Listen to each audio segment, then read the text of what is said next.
everyone. Welcome to Keeping It Real show. This is Adi Mopidevi. I have a very distinguished guest with us today. Mike, welcome.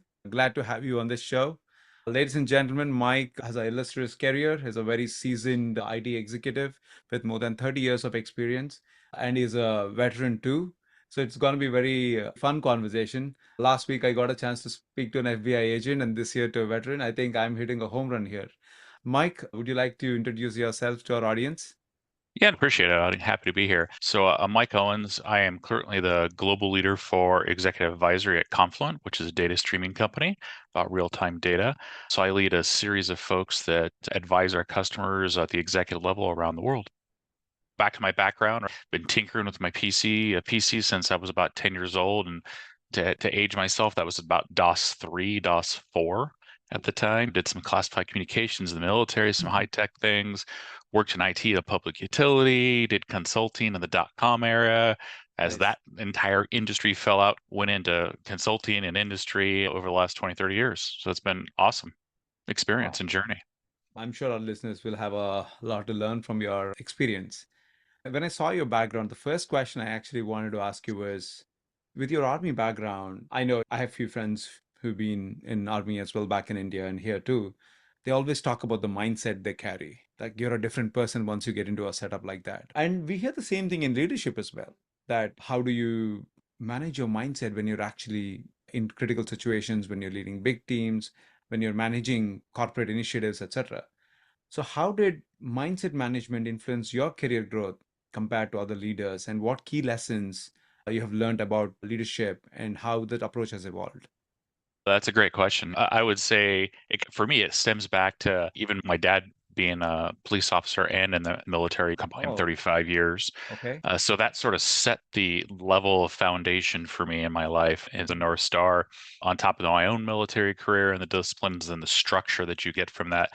As a leader, by the time I was 20 years old in the military, you had to learn to adapt and be quick and get things done. Yes. I really use my military background as a foundation, the way they leave the strong ability of situational leadership. As things happen, you can quickly jump in and tackle those right away with sort of the various corners of the world. I'm also a huge advocate of leadership, as we've talked before. The books that are sitting right above me, I got 90% of them are either about leadership elements in either former military leaders that have gone in industry or industry leaders. So I take the two of those together and Mm. that helps shape my mindset. So it's interesting. I approach the changed and significant things over time due to my learning in sort of those situations and maturing as an individual. I Mhm. listen a lot. I would say early in my career, you like to talk, you like to speak and something like that. And it's really understanding the ability to listen to your team, listen to your customers. Really, I go back to the whole thing about being a servant leader. So you'll see that out on my LinkedIn page. I say it at work at least 15 times a week because I really believe in enabling others to be successful is how you're going to be successful, and it Mhm. becomes a win-win situation. It's very interesting you say that. I had a similar conversation from the Emirates CEO, if I'm not wrong. He's telling me on the way back, every day when he drives back home, the first question he asks himself is, whom did I set up for success today? It was very profound. I heard it when I was flying back to India on Emirates. Very glad you reminded me of that. But help me understand this. Things are great till the time everything goes well, right? The mindset, etc., etc. But when you see failures and you're probably not being successful, say you or your team, how do you handle failures with your mindset, if I can coin the word servant leader as you described? It's a great thing. And I've learned a couple of tricks over time from various leaders. Hmm. And this sounds very odd, but the first thing I say is thank you.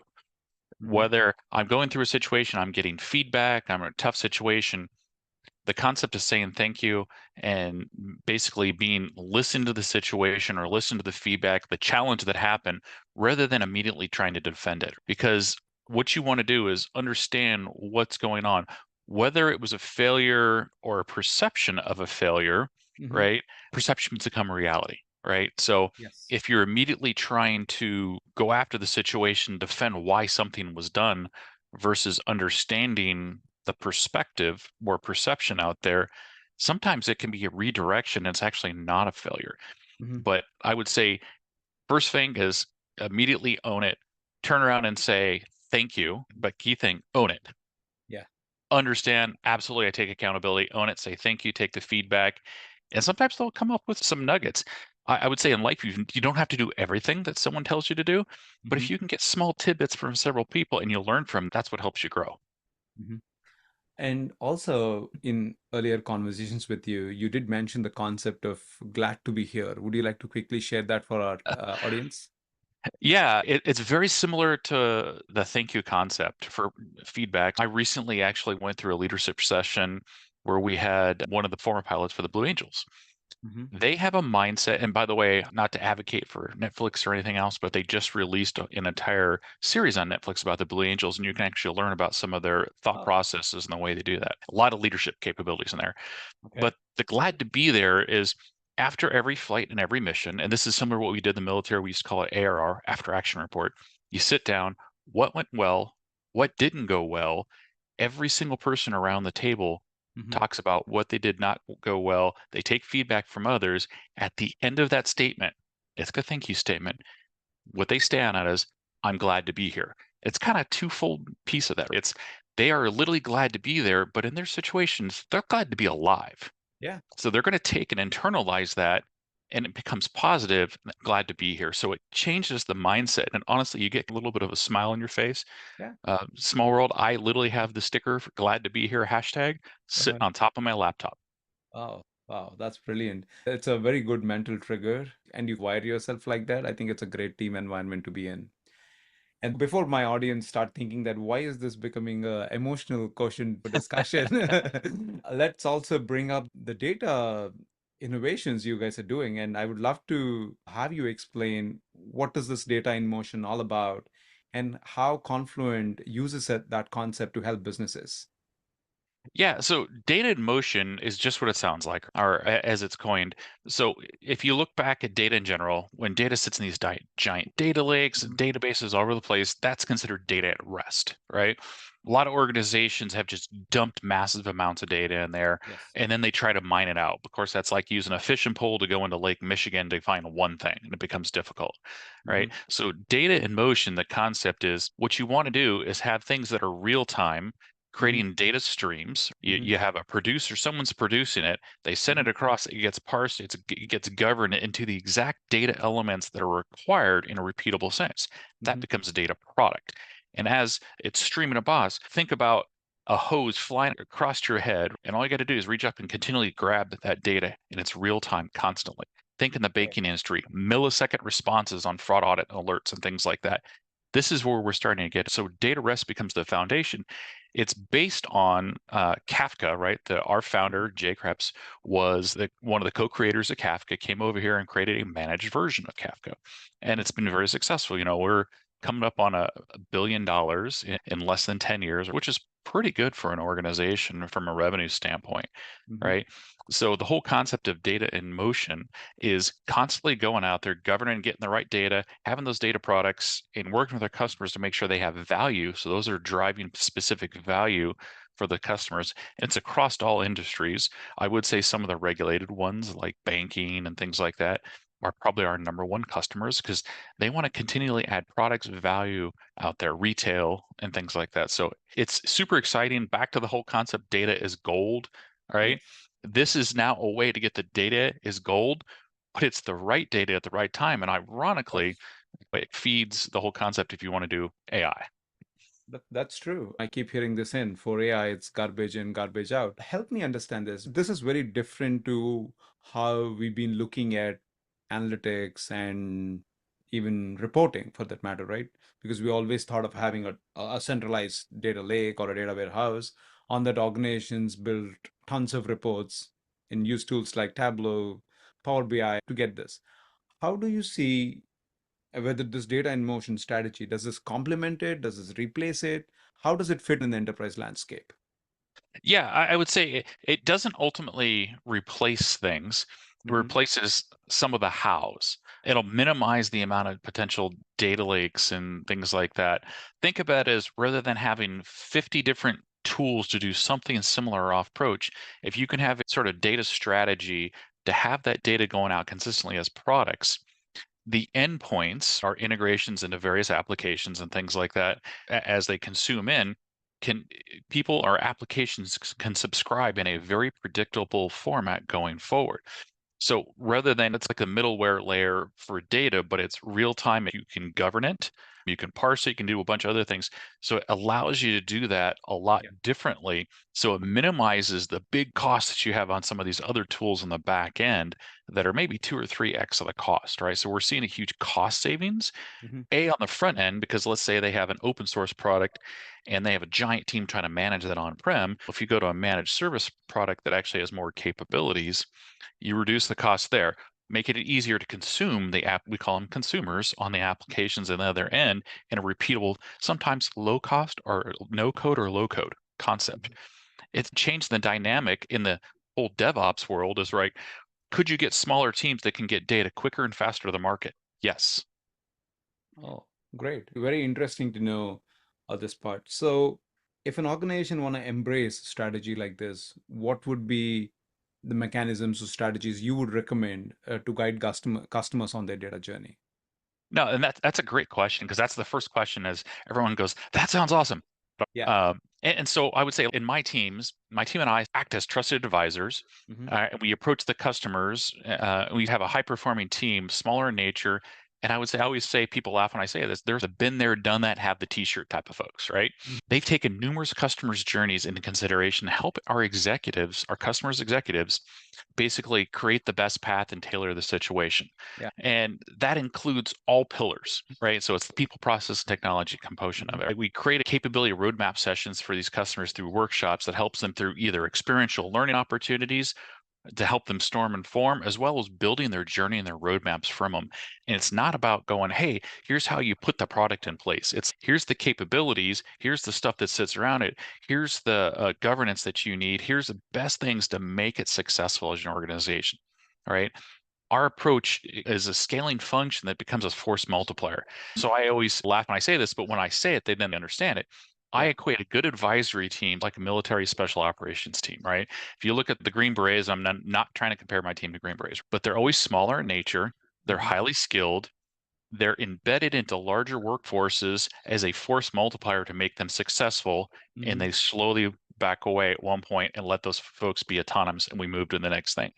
That's what we do with our customers to make them very successful. Oh, that's beautiful. I really like how you put up words like been there, done that, folks.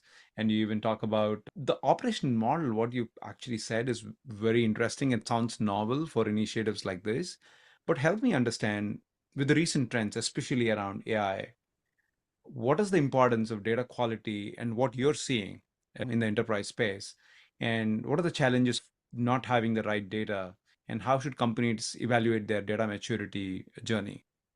Absolutely. I would say there are a couple of things of it, right? Is first of all, we do actually have a maturity model within our organization, the way we look at customers Oh, and how they use the capability for data streaming in different levels. But if you look at sort of the evolution of the data and organizations, it's astonishing.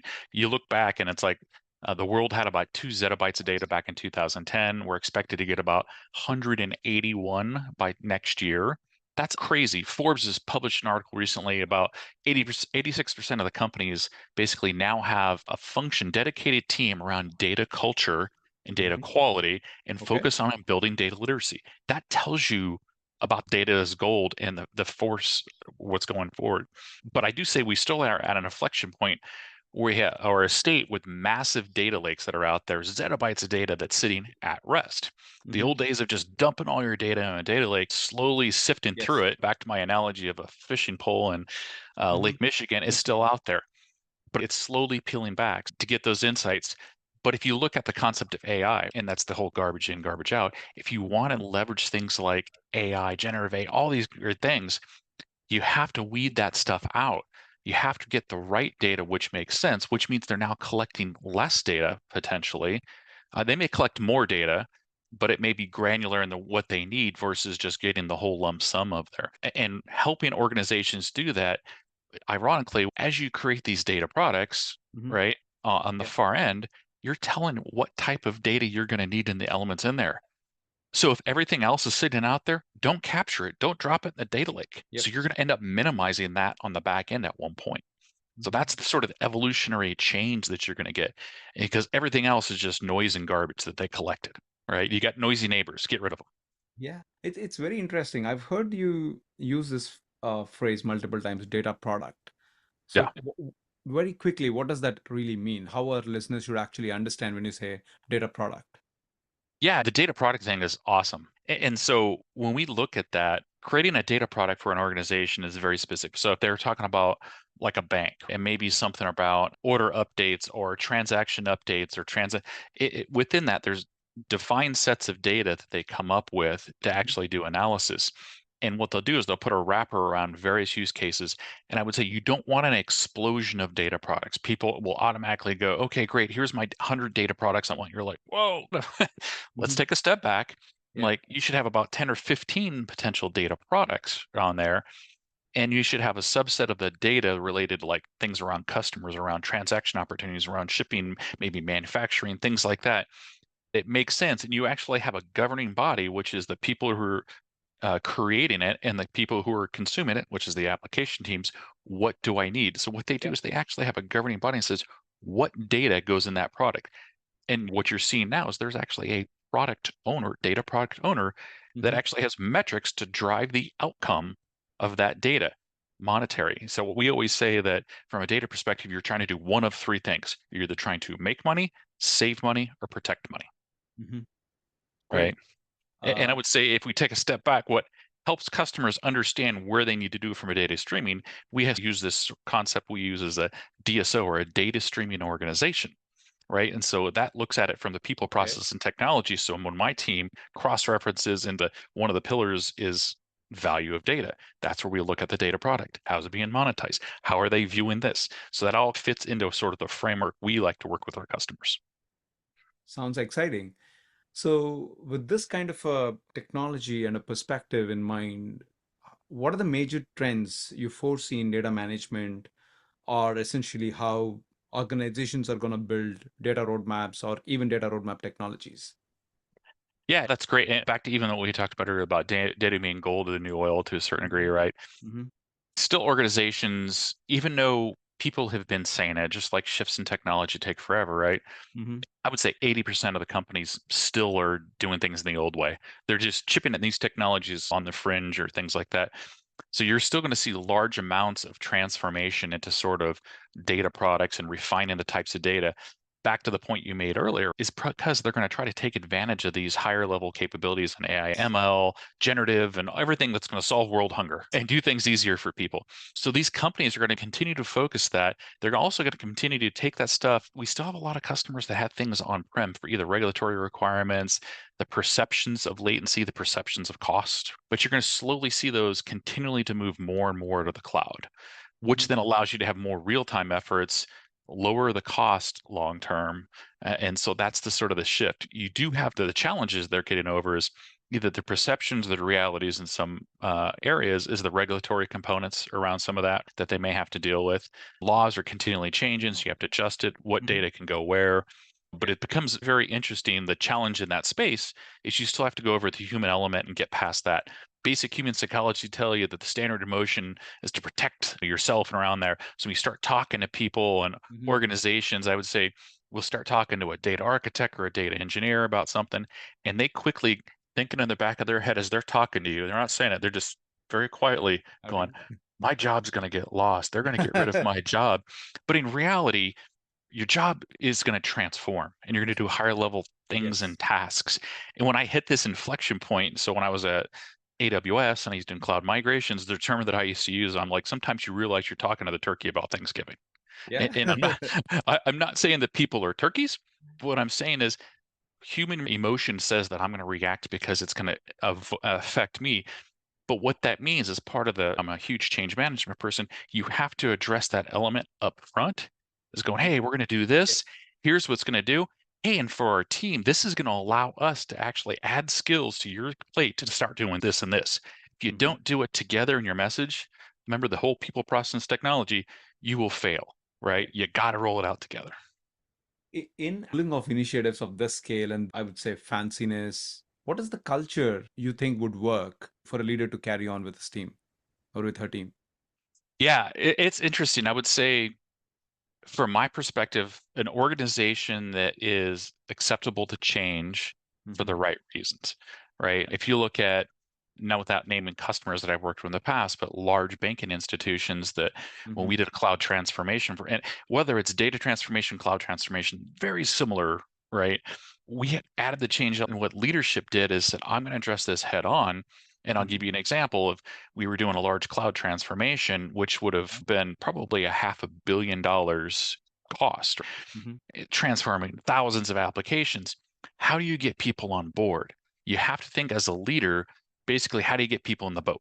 And so one of the little funny things that we used to have on the hallway is, because this is when we was working at AWS, is you would get things like, hey, the little thing with the Uncle Sam, right, that represents the US Army, I want you to get AWS certified. And they had these in the halls. So it's a visual cue. You talk Oh. about things, talk about the transformation. I've seen organizations give incentives to people, like if they get certifications, let's say it's with Confluent or Amazon or Google, right? They go, once you get certified, we'll pay for the certification, but we're going to give you a $250 spot award, Mm-hmm. right? You have to create your change management and your change agents. I'm a huge change management person. So the first thing I do is I'm like, what are the 3 people I can get in the boat that everyone else likes out in the Mm-hmm. field? And that's the first person I get in the boat. And I go, great. Now here's what I want you to go help and find 10 other people. Yeah. Then they find the 10 other people. So that as a leader, you have to find those mechanisms Mm-hmm. and that style to be very forethought in the way you're going to do things. It's a crucial thing you've touched upon. Managing that change is going to be the most important thing than ever now. So, given this part, probably let's focus on a couple of domains, say something Mhm. like what we've discussed earlier as well. Can you share us a little bit more about how innovative applications of data are going to be in the domains of especially healthcare, say in patient care, and how things going to change in that space? Absolutely. And I would say I'm actually a healthcare life sciences SME for probably the past 20 years. I've Uh, pitched various things with related to that. But the challenge in healthcare and life sciences, you have 20, 30 silos of data. yes. Even the data about you, and the doctors you go to and stuff like that becomes a problem. Mm-hmm. Where you're getting the disruptors is the smaller healthcare and life sciences startups Mm-hmm. that are using these AI components on there, and they're Mm-hmm. disrupting it because they're like, no, we can give quicker insights based on there. Like, we have to do this. So what that means is you're going to start seeing, how do you break those 30 silos down? How do you actually have patient consent for that data? There is regulatory changes that Yes. are in flight, which people have to give their consent of how and how long their data is being used.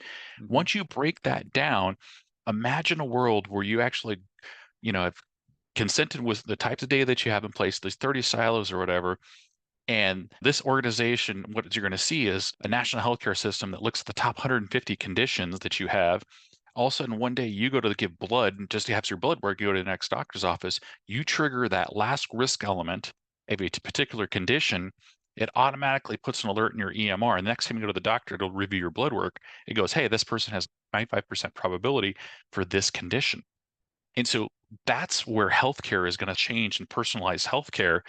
Get rid of this whole thing of, here's the book, and if they have these 7 things, use AI to actually do that for them, to give in Yes. care patient. Back to the thing. Let's go back to the Kaiser situation, the all for one, right? Hospital. You got blood Mm-hmm. work, everything else. You're up on the 7th floor giving blood. Mm-hmm. By the time it gets in and gets read, and you get down to the first floor to sitting in your doctor's appointment, you already have an alert as an inpatient, and the doctor goes, oh, I just got a trigger based on this. Hey, have you been having too much red meat and steak and all that kind of stuff? It just triggers certain things, right? So that's the future of healthcare, and I'm excited about that, because if we could lower the concept of healthcare and give it to everyone at a lower rates, that's better. That's better for the whole world. Yes. On the contrary, a domain that is completely different from healthcare, which we also spoke about, is automotives. So, how is the automotive industry leveraging data for new business? Because I never thought that they're going to be one of the forerunners in this data transformation, or rather, leveraging data to offer cutting edge solutions. Talk to us about that. Yeah, and I would say most people probably don't realize this, but if there's an explosion in the automotive industry, and Hmm. this is really around because of the connected cars, right? So a typical connected car will generate petabytes of data over its life. If you look at a Tesla, I think the statement out there I saw was a Tesla generates between 2 and 5 terabytes of data a week. Wow. Sifting through that is just amazing. And if you look at that, these connecting cars are not only generating this data, but it's streaming in various pieces of data to understand what's the health of the vehicle, what's the telemetry of the vehicle, meaning where it's at in relation to other things. It also creates challenges since telemetry is the information around it is now starting to be classified as protected personal information. If you look at the CCPA in California, there's a law in place that actually says telemetry of that data on the connected cars is the rights of the person who owns the car, Yeah. but none of the OEs actually have provisions in place to do that. Yes. Just a little bit of stats. Currently, there are 35 to 40 million connected cars in the state of California that are violating that law. So, Whoa. back to data and all this data streaming, if they can solve that and allow the user to consent to how much data, how the data is used, and for how long, Hmm. they can actually provide offers and services because most of these OEs have financial requirements or that they have on their business to generate Hmm. revenue. I know for a fact a particular OE this year had a $250 million target to get revenue from the data directly out of the cars.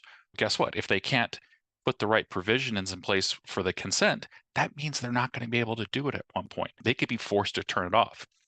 So, in correlating this back to the streaming data, as that data streams in, the more real time that is, once you can verify it's consented, the faster you can get the offer to the individual or the opportunity to the individual to generate revenue, Wow. right? So, it's a great concept. I've pitched some of this stuff years ago with the GPS and phones and stuff like that, providing offers when you drive back, things like Outback Steakhouse. Hey, come make an appointment. Do you have an appointment?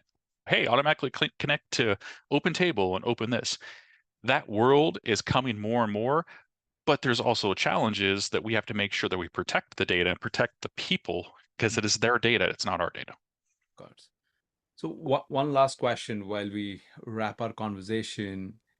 Given the fact that data strategies are going to play a fundamental impact on various domains, of course, some faster, Mhm. some quickly, some later, what advice do you have for emerging leaders or existing leaders in this space? How they should embrace it, and what are the key traits they should develop so that they can have a great career as well? Yeah, the key thing back into data products is driving and understanding what is the data that you need and the data sets that you need to drive the impacts. People always think about applications and then think about the data elements they need. Reverse it. What business are you in? And I almost look like business models, like when I worked at like IBM and stuff like that, and the sub processes most likely that has a data domain element. What are those data domains and working backwards? How do we get that and driving value from it? Do that from day one because you're constantly going to keep your eye on where the money's going to go. You're protecting money, making money, or saving money to a certain degree. So to me, focusing on the data products and the data elements and the value of it is really driving because each one of those, in theory, is a business goal. Yeah. I want to back to the automotive situation. Hmm. I need to generate $250 million of data from the telemetry of a connected car. Hmm. What data elements do I need here and here? Then you work backwards to the application of how you're going to do that. We flip that and we try to get an application that drives how do we get more data elements and customers out there? Data is becoming the top of mind versus supporting the application and the effort. You know what I'm saying? Yeah, absolutely. It feels very powerful when you say that get the data in the front and let it drive it, and then you circle back. I'm sure the engineer in me is actually thinking this is going to be a fun world in the next 3 to 5 years. That's why all the key roles that are out there that are new has data in there somewhere. Data architect, data platform owner, data engineer, data scientist. Those are the hot roles right now just because that transition that's happening around the data. All right. Fantastic, Mike. Really glad to have had this conversation with you. And I'm sure you've left tons of insights and valuable advice for our listeners. Really, thanks for your time. And so glad we have done this on Keeping It Real show. Appreciate it, Adi. Thank you. Here you Thank go, you. gentlemen. This is Keeping It Real, signing off. Adi Mopitevi. Take care.